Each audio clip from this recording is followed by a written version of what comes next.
Hello friends, कैसे हैं आप सब लोग। आई होप कि आप ठीक ठाक होंगे। और आज मैं जिस टॉपिक के बारे में बात करूंगी वो मदर्स के लिए बहुत इम्पॉर्टेंट है, पेरेंट्स के लिए। ख़ास तौर पे उन बच्चों के लिए, छोटे बच्चों के लिए जिनके पेरेंट्स अक्सर ही कंप्लेन करते हैं कि जी हमारा बच्चा कुछ भी नहीं खाता और बहुत ज़्यादा कमज़ोर है और उसको भूख नहीं लगती। तो ये हम देखेंगे कि आपका बच्चा, अगर आप क्यों समझते हैं ऐसा कि आपका बच्चा कमज़ोर है और उसको भूख नहीं लगती, तो इसकी क्या वजूहात हो सकती हैं और ऐसी कौन सी गलतियां आप कर रहे हैं कि जिसकी वजह से आपके बच्चे को इन मसाइल का सामना है या करेंगे।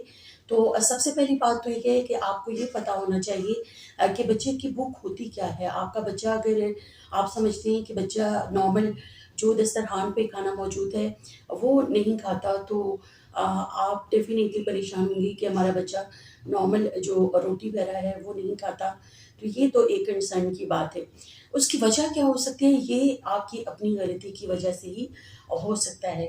अक्सर हमारे बच्चे जो है, हमने घरों में बहुत सारी ऐसी चीज़ें ईटेबल्स रखे होते हैं जो कि बच्चा वक्तन फ़वक्तन, टाइम टू टाइम, वक्फे वक्फे से खाता रहता है और उसका जो पेट है वो भर जाता है उसकी। क्योंकि जितनी भी बाहर की चीज़ें जो बच्चे खाते हैं नॉर्मली, चिप्स और बिस्किट, कुकीज़ वगैरह और इस तरह की शुगर वाली चीज़ें, इनकी मीठी टॉफ़ियाँ, चॉकलेट्स वगैरह, ये एपेटाइट किलर्स होते हैं। एपेटाइट किलर का मतलब ये है कि ये बच्चे की भूख को वक़्ती तौर पर ख़त्म कर देते हैं, भूख को मार देते हैं और बच्चा फिर डेफ़िनेटली जो रोटी है, जो कि खाना नॉर्मल घर में बनाया जाता है, वो नहीं खाता। और हम कहते हैं कि जी हमारा बच्चा बहुत ज़्यादा कमज़ोर है। सबसे पहले तो आप ये देखिए कि आपके अंदर या आपके घर के अंदर कहीं ये चीज़ तो प्रैक्टिस नहीं की जा रही कि बच्चे टाइम टू टाइम या वक्फे-वक्फे से इस तरह की कोई चीज़ें खा रहे हों जो कि एपेटाइट किलर्स हों। तो इस चीज़ पे गौर करने की ज़रूरत है। फिर दूसरी बात ये कि कुछ बच्चे जो कि मदर्स अगर ये कहती है कि हमारे बच्चे बिल्कुल भी नहीं खाते, ऐसी भी कोई चीज़ नहीं खाते और फिर भी उनको भूख नहीं लगती, तो ऐसे बच्चों में आपको ये देखने की ज़रूरत होती है कि बच्चों के पेट में कीड़े तो नहीं।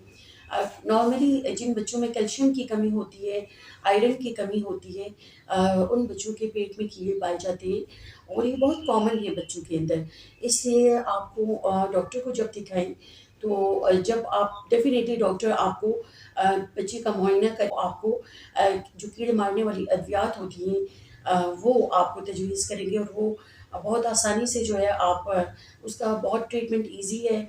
कुछ तो सिंगल डोज़ भी आती है जो कि बच्चों को दी जाए तो वो पेट के कीड़े ख़त्म हो जाते हैं। तो ये चीज़ भी देखने की ज़रूरत है। तो अगर आप समझते हैं कि आपका बच्चा बिल्कुल भी खाना नहीं खाता और उसमें ऐसी कोई हैबिट्स भी नहीं है, तो फिर आप ज़रूर डॉक्टर से रुजू करें। ऐसे बच्चों में जो जिनके पेट में कीड़े होते हैं उनमें कैल्शियम की कमी हो रही होती है। कैल्शियम की कमी मौजूद होती है जिस वज़ह से बच्चे मट्टी खाते हैं और जो कि डेफ़िनेटली पाइका की हैबिट उनके अंदर पाई जाती है और उनके अंदर आयरन की या फ़ौलाद की भी कमी होती है। तो ऐसे बच्चों में जब आप मेडिसिन दें, उनको ट्रीटमेंट करें, तो साथ ही साथ उनका कैल्शियम और जो आयरन रिच फूड्स हैं, वो भी शामिल करें। ये कौन-से फूड्स हैं, ये भी मैं आपको बता देती हूँ कि कैल्शियम जो है वो दूध में, दही में और मुख्तलिफ़ किस्म की जो जितनी भी सब्ज़ियाँ हैं, उनमें पाया जाता है, फ्रूट्स में पाया जाता है।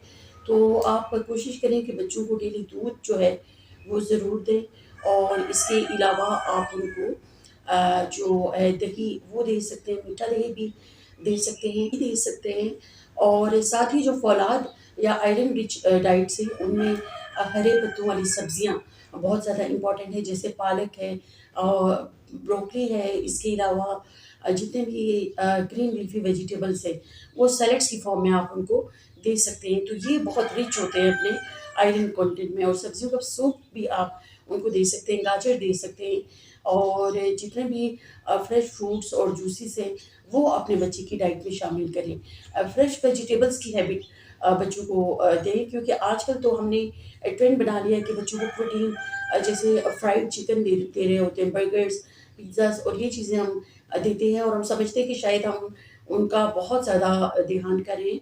ऐसा नहीं है, आप अपने बच्चों को नॉर्मल खाने की आदत डालें, जो कि नॉर्मल घर में बड़ों के लिए खाना दस्तरखान पे लगाया जाता है, वो बच्चों को थोड़ा-थोड़ा करके देना शुरू करें बचपन से ही, ताकि उनके टेस्ट बड डेवलप हों। और जब उनके टेस्ट बड्स डेवलप होंगे तो वो बड़े होकर हर चीज़ खाएँगे, और उनकी बैलेंस डाइट होनी चाहिए, जिसमें सब्जियाँ, फल और इसके अलावा गोश्त और हर किस्म की चीज़, कार्बोहाइड्रेट से तमाम न्यूट्रिएंट्स से तमाम ग़िज़ाई अज्जा शामिल हों। तो आप बच्चों में गोश्त भी दे सकते हैं, रोटी, तो रोटी बहुत इम्पॉर्टेंट है बच्चों के लिए, क्योंकि डेफ़िनिटली बच्चे की डाइट जब आप प्लान कर रहे होते हैं तो उसमें तमाम जो ग़िज़ाई अज्जा हैं वो शामिल होने चाहिए, कार्बोहाइड्रेट्स, प्रोटीन्स और जो विटामिन्स, मिनरल्स हैं।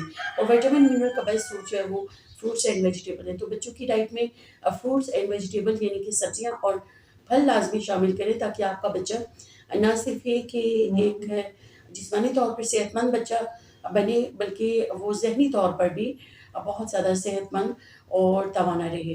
तो आई होप कि ये वीडियो आपके लिए मददगार होगी।